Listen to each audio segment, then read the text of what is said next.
Kalau kita lihat saat ini harga batu bara cukup berfluktuasi dalam tren penurunan. Nah, apakah Anda melihat bahwa penurunan harga batu bara ini ada dampaknya langsung bagi perusahaan Anda? Oke. Dari LP Nusantara Armada sendiri melihat bahwa siklus harga ini adalah seperti siklus komoditas yang memang sangat dipengaruhi dengan kondisi makroekonomi, ditambah lagi dengan adanya transisi energi. Jadi ini memang hal yang sangat wajar. Namun kita melihat sebagai industri dalam negeri, kita masih optimis di mana berdasarkan data dari Kementerian SDM, di kuartal 1 2025 produksi Indonesia mencapai 171 juta ton, Kak. Jadi untuk secara produksi baik dibandingkan dengan kuartal 1 2024, ini terjadi kenaikan 4%. Jadi benarnya untuk produksi dalam negeri sendiri benarnya masih sangat baik. Dengan produksi yang meningkat artinya prospeknya ini masih cukup cerah ya? Prospek untuk ekspor mungkin masih belum, Kak. Jadi seperti yang Kakak bilang tadi, dengan harga 140 US dollar yang dulu, sekarang di angka 99. Jadi ada penurunan harga batu bara secara global dari harga 140 US dollar per ton hingga sekarang ke 99 US dollar per ton. Ini akan berpengaruh ke industri pertambangan. Jadi dari revenue-nya mereka akan berkurang. Namun di satu sisi demand domestik sangat tinggi, Kak. Jadi demand untuk PLTU, demand untuk smelter tetap terjaga seperti itu. Bagaimana LP Nusantara Armada mengambil peluang ini? LP Nusantara Armada sendiri memang adalah anak perusahaan dari LP TBK. Mostly kita bermain di offshore. Namun ketika kita shifting ke industri kargo, kita melakukan pendekatan bisnis yang berbeda. Karena kita melihat di sini barrier to entry-nya mudah, kita menggandeng trader dan tambang sebagai partnernya kita, Kak. Di sini kita menggandeng mereka sebagai partner. Kita ajakan joint venture, kita ajakan fair price charter. Jadi di sini kita mengunci kontrak, Kak. Jadi ketika kita masuk di industri ini, kontrak kita udah 5-10 tahun. Jadi kontraknya memang cukup panjang ya, 5-10 tahun. Betul. Untuk LP Nusantara Armada sendiri, ini untuk pengiriman dari segi jasa logistik batu baranya, ini apakah memang terfokus di domestik atau justru ada melakukan untuk ekspor?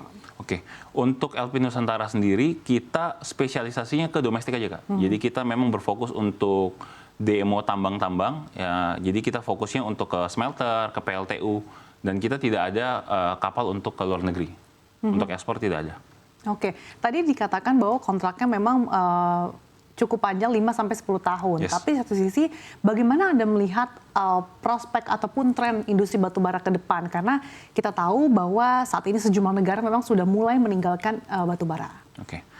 Melihat industri luar negeri, memang kebutuhan batubara di luar negeri sepertinya akan terus berkurang. Namun kita optimis untuk market di Indonesia tetap baik, di mana seperti kita tahu untuk smelter, untuk PLTU mereka memiliki kontrak 20+20 untuk pembangkit listrik batubara. Dan setelah kita interview juga, di mana memang batubara adalah sumber tenaga energi yang paling murah, jadi paling mudah ditransport. Jadi kita melihat batubara masih, kita optimis untuk 20 tahun ke depan masih sangat baik. Meskipun di tengah transisi energi yang lebih ramah lingkungan hijau, tapi batubara masih tetap akan dibutuhkan. Lalu melihat kinerja dari LP Nusantara Armada sendiri seperti apa hingga kuartal pertama tahun ini?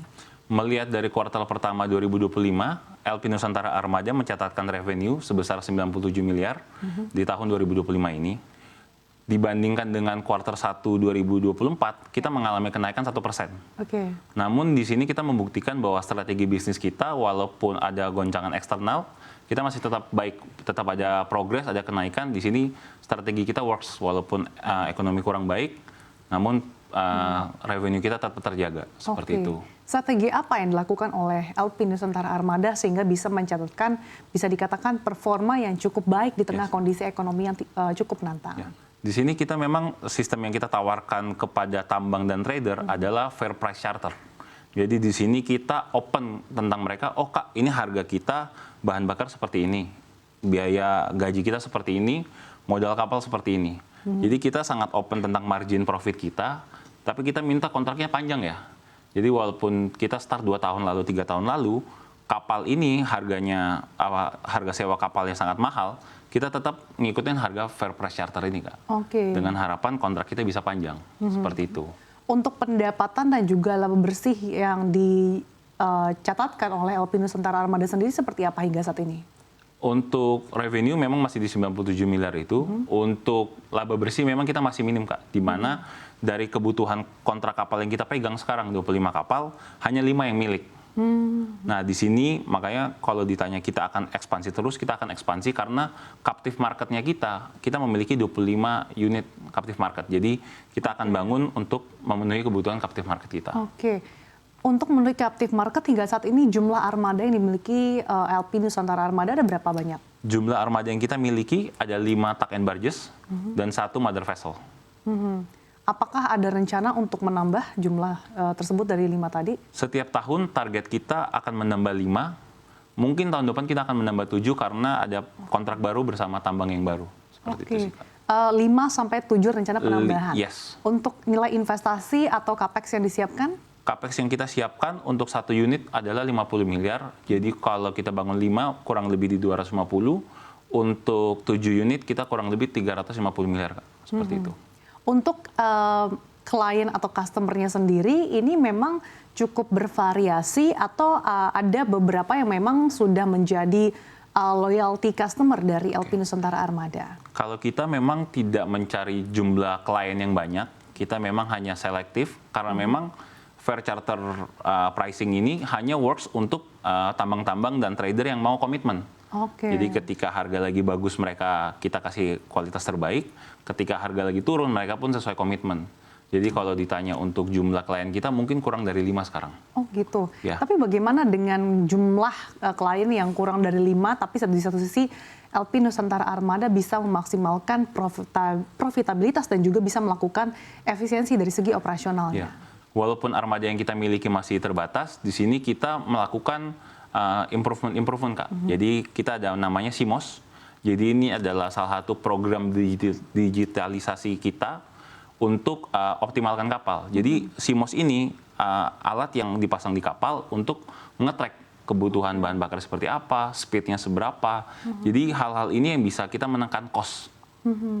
Oke, pemanfaatan digital ini sudah dilakukan berapa lama dan bisa menekan cost, gambarannya berapa persen? Oke, jadi ini sudah kita lakukan kurang lebih dari 5 tahun terakhir. Dari ini induk kita yaitu LPTBK sudah pasang di kapal-kapal offshore, kita terapkan di kapal tug and barges. Walaupun di tug and barges ini adalah hal yang baru untuk pemakaian SIMOS seperti ini kita terapkan dan efisiensinya cukup berasa, Kak. Jadi dibandingkan dengan kompetitor, kurang lebih kita tuh lebih efisien 20-30% untuk dari bahan bakar aja ya. Oke,